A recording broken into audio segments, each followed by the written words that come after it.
গুৱাহাটী বোমা সংস্থাপনৰ সন্দেহত এজনক গ্ৰেপ্তাৰ কৰা হৈছে। আলফা স্বাধীনৰ লিংকপেন মানৱ কলিতাক গ্ৰেপ্তাৰ কৰিছে আৰক্ষীয়ে। যোৰহাটৰ পৰা আৰক্ষীয়ে গ্ৰেপ্তাৰ কৰে মানৱ কলিতাক। কেইবাটাও স্থানত বোমা সংস্থাপনত জড়িত থকাৰ সন্দেহ। শীৰ্ষ আৰক্ষীৰ জেৰাত পোহৰলৈ আহিছে বহু বিস্ফোৰক তথ্য। সম্প্ৰতি মানৱ কলিতাক মাৰাথন জেৰা অব্যাহত ৰাখিছে আৰক্ষীয়ে। হোজাৰ কাকিত ঘৰ হৈছে গ্ৰেপ্তাৰ হোৱা মানৱ কলিতাৰ। ফোনযোগে সংযুক্ত হৈছে যোৰহাটৰ সাংবাদিক প্ৰিয়ংকা সেনাপতিৰ সৈতে। প্ৰিয়ংকা, সবিশেষ তথ্যখিনি আপোনাৰ পৰা জানি ল'ব বিচাৰিছোঁ। 15 আগষ্টত বোমা সংস্থাপন কৰা এই মানৱ কলিতা নামৰ আলফা স্বাধীনৰ এটা লিংকমেনক যিহেতু গ্ৰেপ্তাৰ কৰা হৈছে, এই মুহূৰ্তলৈকে আৰক্ষীয়ে কেনেধৰণৰ তথ্য লাভ কৰিবলৈ সক্ষম হৈছে, সবিশেষ আপডেটছখিনি আপোনাৰ পৰা জানিম।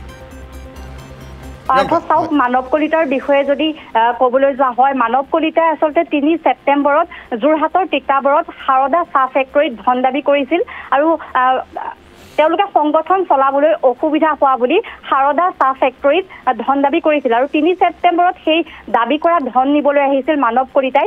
সেই সময়ত কিন্তু চাহ ফেক্টৰীত কৰ্মৰত কৰ্মচাৰীসকলে মানৱ কলিতা যে আলফাৰ লগত জড়িত হৈ আছে সেয়া তেওঁলোকে জনা নাছিল আৰু তেওঁলোকে মানৱ কলিতাক প্ৰথম অৱস্থাত এজন আলফাৰ নামত ভুৱাকৈ ধন দাবী কৰিবলৈ অহা লোক বুলিয়ে ভাবিছিল। যিহেতু সময়ে সময়ে আলফাৰ নামত বিভিন্নজনে ভুৱাকৈ ধন দাবী কৰি গ্ৰেপ্তাৰ হৈছিল আৰু সেয়েহে মানৱ কলিতাকো এজন ভুৱা আলফা বুলিয়ে প্ৰথম অৱস্থাত সেই সাৰদা চাহ ফেক্টৰীৰ কৰ্মচাৰীসকলে জানিছিল আৰু পৰৱৰ্তী সময়ত তেওঁলোকে তিতাবৰ আৰক্ষীক খবৰটো অৱগত কৰিছিল আৰু তিতাবৰ আৰক্ষীয়ে ঘটনাস্থলীত উপস্থিত হৈ মানৱ কলিতাক তিতাবৰ থানালৈ আনিছিল আৰু এই সমগ্ৰ ঘটনা সন্দৰ্ভত যোৰহাট আৰক্ষীৰ লগতো তিতাবৰ আৰক্ষীৰ বিষয়াসকলে যোগাযোগ কৰিছিল আৰু শীৰ্ষ আৰক্ষীৰ এটা দলে তিতাবৰৰ পৰা যোৰহাট সদৰ থানালৈ আনিছিল মানৱ কলিতাক আৰু যোৰহাটৰ আৰক্ষী অধীক্ষককে ধৰি অতিৰিক্ত আৰক্ষী অধীক্ষকে জেৰা অব্যাহত ৰাখিছিল মানৱ কলিতাক। প্ৰায় 3-4 দিন মানৱ কলিতাক জেৰা কৰিছিল আৰু জেৰাত আচলতে মানৱ কলিতাই কেইবাটাও বিস্ফোৰক তথ্য দাঙি ধৰিছিল আৰু তেওঁ পোনঘাতেই স্বীকাৰ কৰিছে যে গুৱাহাটীত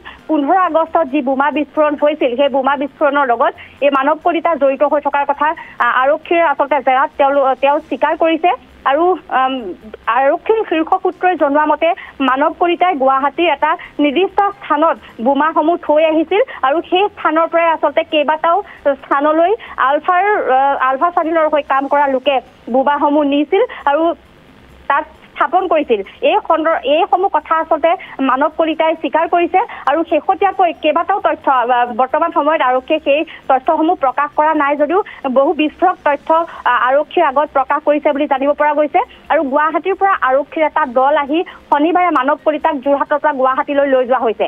পাৰ্থ, হয়, ধন্যবাদ জ্ঞাপন কৰিছোঁ প্ৰিয়ংকা সবিশেষ তথ্যখিনি জনোৱাৰ বাবে।